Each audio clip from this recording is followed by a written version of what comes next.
many Amina communities face a harsh reality, and that is racist sociopolitical pressures, which can lead to the gradual erosion or silencing of one's identity and culture.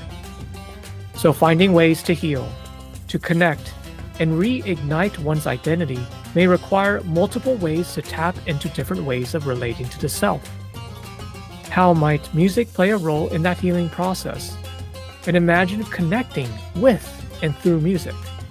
And what are some therapeutic applications? Imagine what emotions and memories arise when you think about your favorite song. Are you laughing? Are you dancing? Welcome to People of Color and Psychology, the show that explores mental health topics specific to culture, diversity, and communities of color. I am your host, Jack Sun. As part of our Arab American Heritage series, today we have Manal Toppozada, the founder and executive director of Notable Music Therapy Services. With more than 25 years experience in hospital, forensic, education, mental health, addiction, and community settings, Manal is an internationally recognized authority on community-based music therapy. Her current interests lie primarily in the area of mental health and addiction. Manal has presented throughout the United States and in Europe, and is the Western Regional Representative to the American Music Therapy Association's Internship Approval Committee. As a member of the Nevada State Music Therapy Task Force, she helped draft Senate Bill 190, which created a state license that oversees the profession of music therapy in Nevada. Manal is a professional violinist and adjunct faculty at the School of Public Health at the University of Nevada in Reno. As an Egyptian American music therapist, Manal will be discussing the importance of considering music towards the process of healing and the cultural connection of music for Amina communities. Manal, thank you so much for joining us today. Thank you so much for having me. I'm thrilled to be able to chat with you today. Yeah, I would love to know more about music therapy and more about what you do. Why don't you tell us some of the projects that you're involved with? Yeah, so I'll start off with a brief, kind of elevator speech for music therapy. And so music therapy is the use of music in clinical therapeutic relationships to achieve non-musical goals. So as music therapists, we're working on similar goals that, let's say, speech therapists, occupational therapists, et cetera, may be working on, but we're using music as our primary tool. It is a big part of the work that I do. I founded an organization in Reno, Nevada called Notable Music Therapy Services, which is a community-based music therapy nonprofit organization that sees about 2,500 people per year in a variety of settings. Wow. And so for people who don't know much about music therapy, you mentioned, applying music and therapeutic goals. And I'm actually on your website, and it's quite phenomenal, some of the interventions that music therapy is involved in. Can you tell us a little bit more about, how that may interplay with just some of challenges that people struggle with? How is it done or conducted? People who just don't know much about music therapy, tell us more about that. Music is one of those really, really interesting things because it is everywhere. And because it is everywhere, we don't really appreciate the power and the potential of the modality. From a very basic level, if you think about our brains have evolved to have certain areas of our brain specialize in certain things, right? So we have a visual cortex, we have a motor cortex that our brain specializes in. We don't have a music center in our brain.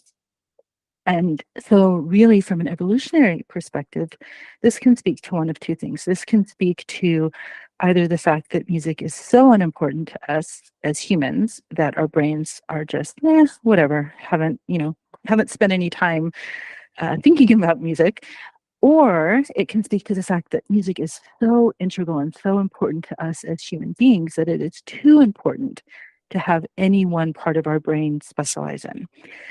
And that's a really fascinating thing if you think about it, because music is processed in and affects every single part of our brain, from the higher functions. It helps us with speech, it helps us with movement, it helps us learn, retain, recall information, all the ways that music can affect us both physiologically, neurologically, and psychologically.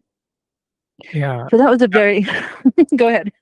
Well, I mean, I remember, seeing and reading about how music really helps and benefits with memory. And in fact, on your website, you're talking about neurologic music therapy, and it's being used for people who struggle with dementia. Just beyond the clinical application of music, I want to think about it more from also a cultural connection and a healing effort. Because we are in Arab American Heritage Month, what are some of the intersections of healing and music, particularly in the Amina communities? And I'm really glad you pointed that out. In addition to the physiological and neurological impact of music, music affects us and impacts us from a basic cultural level of connection. There are some theories that music is how we first came together as humans. And if you think about it, that makes sense, right? Drumming, singing, dancing, that is what brings us together. There has never been a culture throughout time or throughout the geography of the world that has not had music as an integral part of their culture. And every culture has a slightly different relationship with music. In the MENA culture, specifically, my family is from Egypt, so I speak mostly from an Egyptian kind of Mediterranean, Middle Eastern perspective. There is a different relationship to music than there is in Western culture. So in Western culture, we tend to put the arts and music into the domains of two groups of people. One is kids. So when you're a child, you're welcome to sing and dance and make noise and paint and express yourself. And then the other group is the talented. So in Western culture, when you grow up, we don't own those parts of ourselves unless we are considered to be talented. So we put away art unless we're an artist. We put away music unless we're a musician. Part of my work as a music therapist is informed by my culture of origin. That relationship to music is very different. There's a much greater sense of ownership of folk songs, of traditional songs, of music being part of everyday life. It doesn't matter whether you can sing, whereas in Western culture, you have to be a singer to sing. Does that make sense? Totally, totally makes sense. And it's so fascinating as you're describing this because it didn't occur to me that that was how we were thinking about it. But in reality, that's sort of how it's conceptualized. And in many ways, it dampens and washes away this part of identity that we carry. It's not part of the common cultural vernacular that, hey, I embody this musical art talent, and it's just a part of who I am, this holistic being. Absolutely. And I find it very, very sad. And that's part of my work as a music therapist, is getting people or helping people reconnect with those parts of ourselves that make us the most human. We tend to think of music and the art as fluff, right? So if you think about traditional Maslow's hierarchy of needs, you have to have all of these basic things met. And then you can have self actualization in music and all these things. And I fundamentally do not believe that that is true. I think we have to have art and music and creativity and self expression as part of our human existence, no matter where we are in this made up made up pyramid that we have of needs. And yeah, and again, like I said, in Middle Eastern culture and Arab culture and Egyptian culture, it's a much different relationship because we want to hold on to that music, those songs. They're so tied into our sense of identity that they belong to everybody in a way that we don't see in the Western culture. Yeah. Gosh, music really does bring a sense of life. I do know that one thing I actually enjoy with the podcasting, in addition to getting to know people and hearing about the stories, is during the editing process, I go back and I'm listening to our conversations and I'm thinking what sort of emotion gets evoked in my conversations with the guests. And I try to search for music that connect with that emotion and try to include that. And I actually enjoyed that. That's just a little bit of my reactions when you talked about music. your work in music therapy, and I just thought, oh, this is fascinating. We really need to have Manal on the podcast. Uh, now, Manal, I'm wondering too, what other additional insights might you want to share with us and our listeners, particularly in the context of healing and music therapy for Amina populations or communities? Well, there are a couple of things I think, thinking, especially since we're talking specifically Arab American month and in the context of people who are living in this country, so immigrants, possibly first generation. I think understanding, or at least being aware of, the importance of holding on to music from the culture of origin. And this is especially true throughout the lifespan. And as people age, I saw this in my own life with my father, who was born and raised in Egypt and lived here for his most of his adult life. And he grew up listening to the music of his generation, which was, the Beatles and Elvis and all of those things. But then, of course, grew up listening to Egyptian music and Arabic music. And he had emotional responses to that we were able to connect to him through was the music from his childhood. So the Arabic music that he grew up with. And I think just us being aware of that was so powerful because it helped us maintain a connection to him. Wow. I'm not sure if that if that makes No, sense. no, it totally makes sense, and thank you so much for sharing that with us. Because for families who have someone with Parkinson's or dementia, these are very challenging conditions for folks to live with, and then to lose sometimes speech, to sometimes lose memories. The way to connect is through music, and I imagine that must have been just so much more meaningful for you. Yes, yes, absolutely. And then also, for us to be able to connect with him by listening to and singing the music from his younger years, that also helped us with our identity, if that makes Yeah. sense. Yeah, totally Um, makes sense. Especially, I think right now too, when we're talking about maybe first generation, third, second or third generation, sometimes the language may eventually phase out, unfortunately, and a way to connect with identity and culture may be to go back to some of the music. And honestly, music makes learning language much easier, more fun as well. Absolutely. Absolutely. If you think about it, that is how none of us learn our ABCs through speaking, right? I mean, that is how we as humans, again, learn, retain, and recall information. And so music can be really powerful. And I love that you just said, even when we can't speak, we can still connect through music. Yeah, yeah. Now, you've definitely done a lot of work. I mean, spearheading, drafting the Senate bill or advocating for that and turn it into action. Can you share with us any memorable events and circumstances that influenced how you got into this work? That's such a funny question. I'm sure anybody in these sorts of fields gets that question, but especially for music therapists, because it is such a unique field. And so usually the follow-up question to what is music therapy is, getting into the field of music therapy was really just a combination of my undergraduate work in music and psychology and anthropology, which were the three things that I studied. And I went and actually studied Arabic music at the conservatory in Cairo for a while.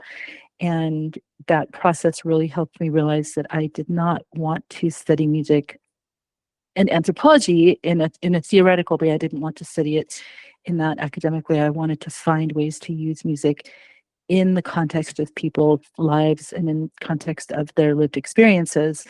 And that led me down the path of becoming a music therapist. Oh, wow.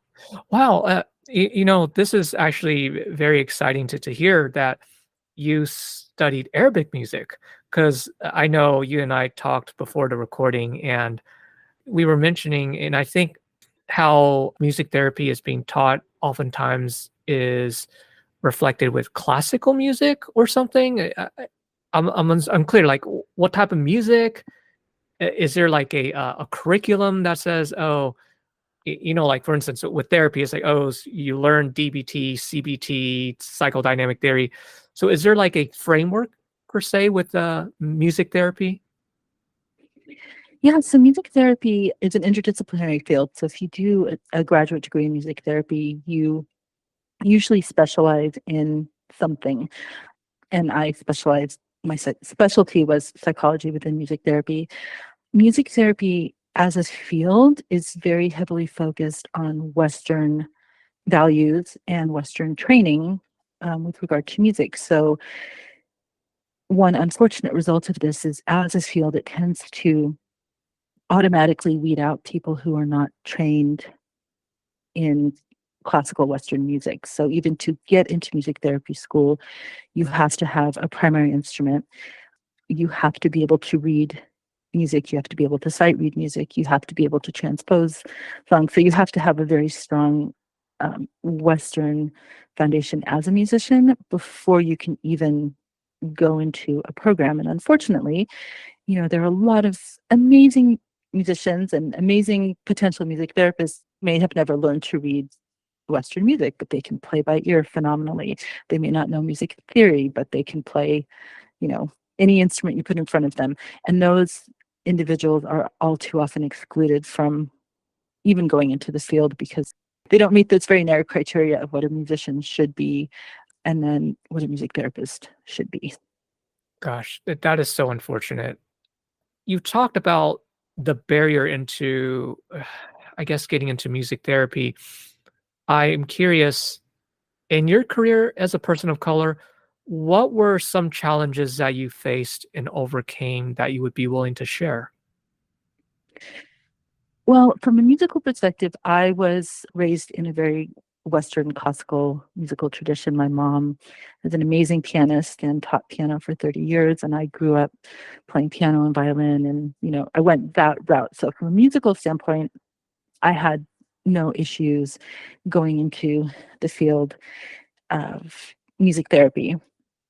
I'm going to use this term because it's been used about me several times. I have been called ethnically ambiguous more than once. And as an ethnically ambiguous Arab, I have really used this privilege of passing more than I'd like to admit. And I recognize 100% that it is a privilege. And it has definitely made my professional life much easier in some ways. It has also really had an impact on my identity. And I share this as a sort of a seminal event in my professional development and my identity. Many years ago, this is dating me, I was doing my clinical internship at Oregon State Hospital. And during that time, there was the Oklahoma City bombing. I don't know if you Oh, were around during that time or mhm. remember. And of course, this was before social media and it came on the news and there was a bombing and nobody really knew what happened. And my supervisor, my clinical supervisor, took me aside to caution me very out of the goodness of their heart, really with the best intentions, to caution me to not let patients know that I was Arab because my people, in quotes, my people probably did this, so it's better to be safe. Oh my And gosh. it was again, it was very well intentioned. Looking back, of course, in my mind, wildly inappropriate. But that advice in that moment in my clinical internship, that advice just went to the core of me and it has stuck with me for nearly 30 years. Really, this because your people may be doing these things, it is better that you hide who you are because it'll be safer for you as a Oh gosh. therapist. You must have been shaken when you heard that. I I remember my very first memory of knowing in some ways that I was different was in elementary school. I remember some kid pulling me aside or calling me out on the playground, and this is during the Iran hostage crisis. And he said, "Your people are keeping our people hostage," and then ran away. Not the slightest idea what he was talking about at the time, but that's a memory that stuck. And so when this happened during my internship, it was it shook me a little bit, but it also was just kind of just another nail in there in the coffin of my identity, I guess. It's a weird way to say it, but this is another reinforcement. Okay, yes, it's better. We just don't let anyone know who we are. Oh, yeah, is that identity and cultural erasure. So rather than being erased, one of our goal for the podcast, as well as particularly in this month, to uplift the voices and experiences of Arab Americans. For you, what does it mean to be an Egyptian American music therapist? Well, I think like so many people, for me, being Egyptian American, Arab American, therapist and academic, also in my you know capacity as adjunct faculty at our university here, it almost always means that I am the only one of my kind, right? I'm the only Arab, I'm the only Muslim, very often the only first generation American. And this absolutely is not a bad thing. It's just something that I'm sure like many other people, it's something I'm very acutely aware of in most settings. One way that this affects me in my daily existence and in my professional life is that I tend to be drawn to the only sort of other ones in any given setting, if that makes sense. I'm drawn to people who also seem to be a little on the margins. And I really do think that this is a strength of mine as a therapist, and definitely a strength working in community based settings with diverse populations. But it also is something that I have to be very aware of because it can lead to a sense of over-identification and transference working with clients you're on the margins. Let me bring you in. I identify with you more than I do with these other people. So it's just something I think that really benefits me as a therapist, but also is something I need to be very, very aware of. Yeah, it's great you have that acknowledgement and insight because, I think a lot of BIPOC folks, when we are trying to help other people or even people within our own community, there's a sense we want to connect, yet we want to have a healthy balance of not over identifying and then, of course, falling into this white savior complex. Mm, Um, yeah. absolutely. Okay. Is there anything else you want to add? So, one thing that I think also is very important for people to remember is because music does impact us so deeply on so many different levels, music is not always a positive thing. Music actually has the potential to cause harm. And so that's just something when people are thinking about music, using music as a tool within the therapeutic process, that's something to be very aware of. And this again goes to music's capacity to trigger emotions, trigger memories in a way second only to smell. And we all know this intuitively, right? So we hear a song from our high school prom and we are immediately transported back there, or we hear a song, you know, from our childhood, we are immediately transported back there. And that's happening on very basic levels in our brain. And so I think it's very important to be aware that because music does have this power, it can impact people in a way. It can, you know, bring up memories. It can trigger experiences of trauma in ways that then you have to be ready to hold and deal with and process. And so it's really important, even though we're talking about music and its power to connect with culture and identity, it's also very important for people, not any help in therapy, it can also be counterproductive and even harmful. Yeah. Yeah, that totally makes sense when we're thinking about the context of trauma work. And, when we want people to go back to connect with emotions, sometimes those memories uh, can also be difficult emotions and difficult memories. Absolutely. Yeah. Absolutely. Yes. When you think of Arabic music, what comes up for you?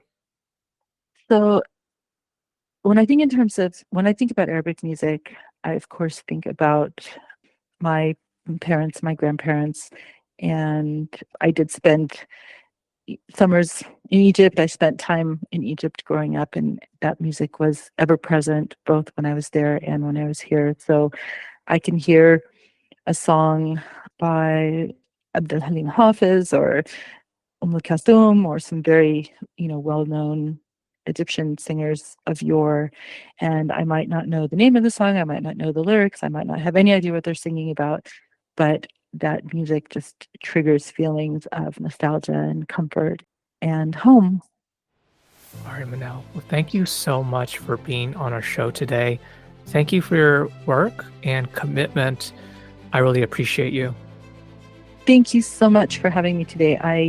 I just really, really appreciate the opportunity to talk about these two parts of my life and myself that I'm very passionate about. A huge thank you to our listeners. If you enjoyed this episode, please share and subscribe to People of Color in Psychology. You can also support us by registering for continuing education courses or making a one-time donation on the Multicultural Counseling Institute's website. Their feedback is important to us, so feel free to send an email, a message on LinkedIn, or leave a voice message on our website.